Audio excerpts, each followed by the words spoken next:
हरे कृष्णा। हम कल की कथा में आगे बढ़ते हैं। जब मुनींद्र ने पक्षीराज को ये श्राप दे दिया कि यदि आज से कभी मेरे इस कुंड में आओगे तो मेरे शाप से तत्काल भस्म हो जाओगे, और यह ध्रुव सत्य है। मुनींद्र की बात सुनकर पक्षीराज विचलित हो गए। वे श्री कृष्ण के चरणों का स्मरण करते करते उन्हें प्रणाम करके चल दिए। विप्र प्रवर नारद तब से अब तक सदा ही उस कुंड का नाम सुनने मात्र से पक्षीराज को कंपकपी आ जाती है। यह इतिहास जो धर्म के मुख से सुना था तुमसे कह दिया है। अब जिसका प्रकरण चल रहा था अर्थात श्री हरि के उस श्रवण सुखद रहस्य युक्त तथा मंगलमय लीला चरित्र को आगे सुनो। श्री कृष्ण बहुत देर तक यमुना जल के ऊपर नहीं उठे।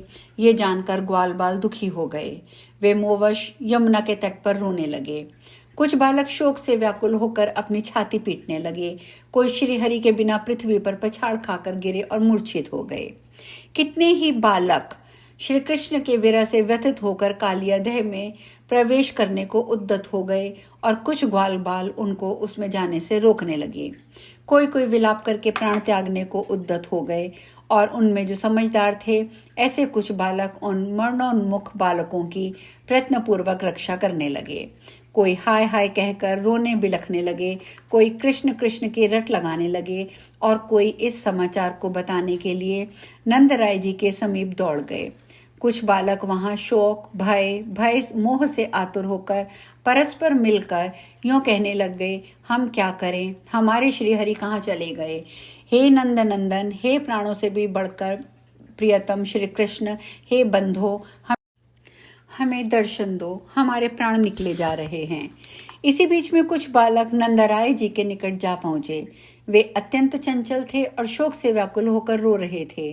उन्होंने शीघ्र ही यशोदा को, उनके पास बैठे हुए बलराम को तथा अन्यान्य गोपों तथा लाल कमल के समान नेत्रों वाली गोपांगनाओं को यह समाचार बताया।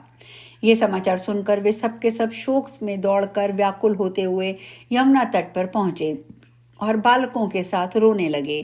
सारे व्रजवासी एकत्र हो रोते रोते शोक से मूर्छित हो गए। माता यशोदा कालियादेह में प्रवेश करने लगी। यह देखकर कुछ लोगों ने उन्हें रोका। गोप और गोपियां शोक से अपने ही अंगों को पीटने लगे। कुछ लोग विलाप करने लगे और कितने ही व्रजवासी अपने सुध बुध खो बैठे। राधा भी यमुना जी के उस कुंड में घुसने लगी। यह देखकर कुछ स्त्रियों ने उन्हें रोका। वे शोक से मूर्छित हो गईं और उस नदी के तट पर मरी हुई के समान पड़ गईं।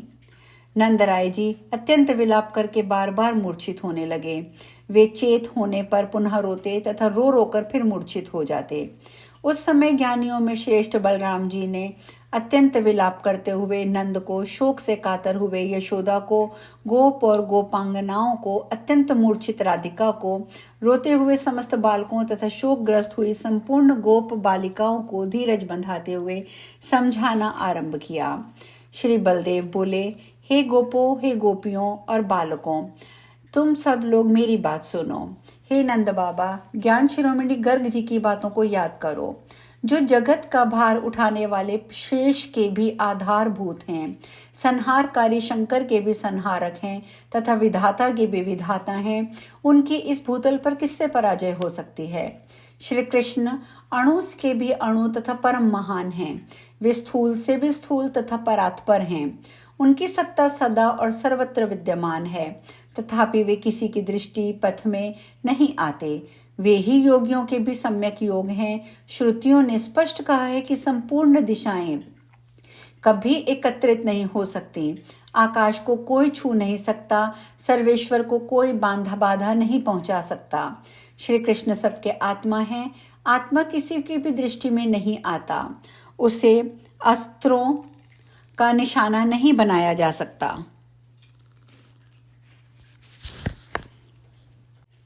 श्री कृष्ण सबके आत्मा हैं। आकाश को कोई नहीं छू सकता, सर्वेश्वर को कोई बाधा नहीं पहुंचा सकता।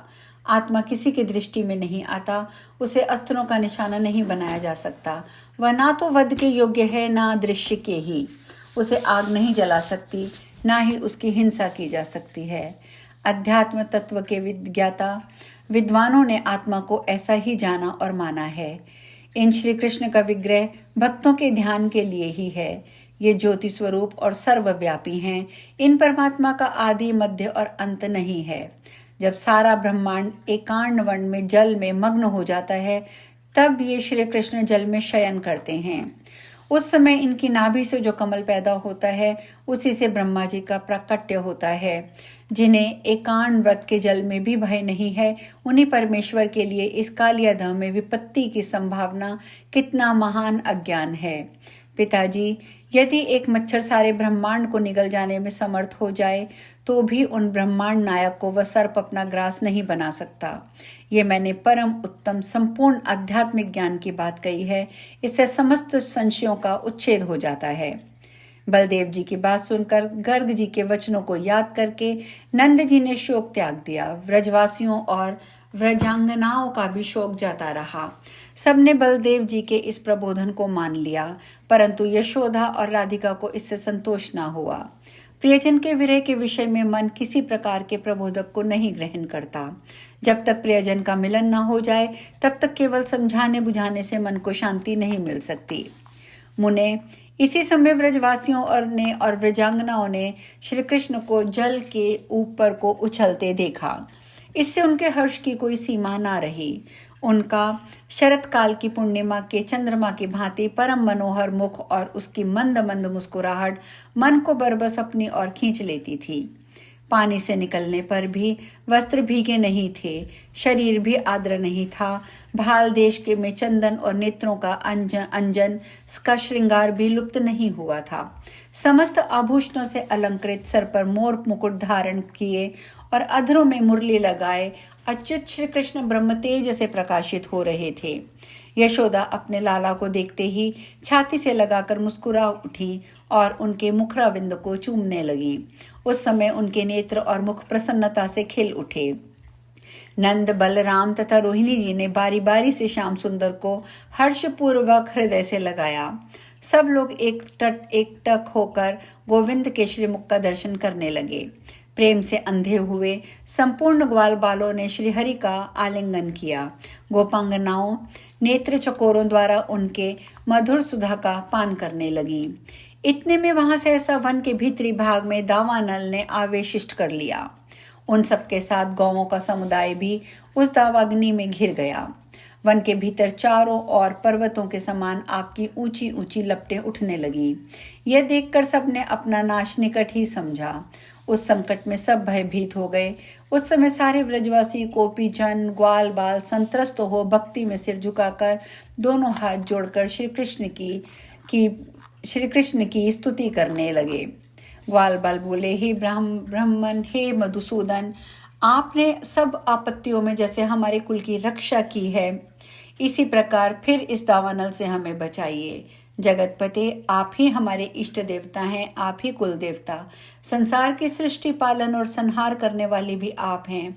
अग्नि, वरुण, चंद्रमा, सूर्य, यम, कुबेर, वायु, ईशान आदि देवता, ब्रह्मा, शिव, शेष, धर्म, इंद्र, मुनीन्द्र, मनु, मानव, दैत्य, यक्ष, राक्षस, किन्नर और अन्य जो जो चराचर प्राणी हैं, वे सब के सब आपकी भी विभूतियां हैं। उन सब के आविर्भाव और लय आपकी इच्छा से ही होते हैं। गोविंद, हमें अभय दीजिए और इस अग्नि का संहार कीजिए। हम आपकी शरण में आए हैं, आप हम शरणागतों को बचाइए। यूं कहकर वे सब लोग श्री कृष्ण के चरणों कमलों का चिंतन करते हुए उठ खड़े हुए। श्री कृष्ण की अमृतमयी दृष्टि पड़ते ही दावानल दूर हो गया। फिर तो वे ग्वाल बाल मोद मग्न होकर नाचने लगे। फिर तो वे ग्वाल बाल नाचते रहे, और नाचते भी क्यों ना। श्रीहरि के स्मरण मात्र से जैसे सब विपत्तियां नष्ट हो जाती हैं, तो खुशी का तो कारण इतना ही बहुत है। जो प्रातःकाल उठकर इस परम पुण्यमय स्त्रोत का पाठ करता है, उसे जन्म जन्म के कभी अग्नि से भय नहीं होता। शत्रुओं से घिर जाने पर, दावानल में आ पड़ जाने पर, भारी विपत्ति में पड़ने पर, प्राण संकट के समय स्त्रोत का पाठ करके मनुष्य सब दुखों से छुटकारा पा जाता है, इसमें संशय नहीं है। शत्रुओं की सेना क्षीण हो जाती है और वह मनुष्य युद्ध में सर्वत्र विजयी होता है। वह इहलोक में श्रीहरि की भक्ति और अंत में उनके दास्य सुख को अवश्य ही पा लेता है। नारायण मुनि कहते हैं, नारद सुनो, दावानल से उनका उद्धार करके श्रीहरि उन सब के साथ अपने कुबेर भवनोपम गृह में चले गए। वहां नंद ने आनंद पूर्वक ब्राह्मणों को प्रचुर धन का दान दिया, ज्ञाति वर्ग के लोगों तथा भाई बंधुओं को भोजन कराया, नाना प्रकार का मंगल कृत्य तथा हरिनाम कीर्तन कराया, ब्राह्मणों द्वारा प्रसन्नता पूर्वक वेद पाठ कराया। इस प्रकार वृंदावन के घर घर में सब लोग, सब गोप श्री कृष्ण चरणाविंद के चिंतन में चित्त को एकाग्र करके आनंद पूर्वक रहने लगे। श्री हरि का ये चरित्र मंगलमय है, जो कली कलमश रूपी काष्ठ को दग्ध करने के लिए अग्नि के समान है। आज हम कथा में यहीं विश्राम लेंगे। शेष कल। हरे कृष्णा।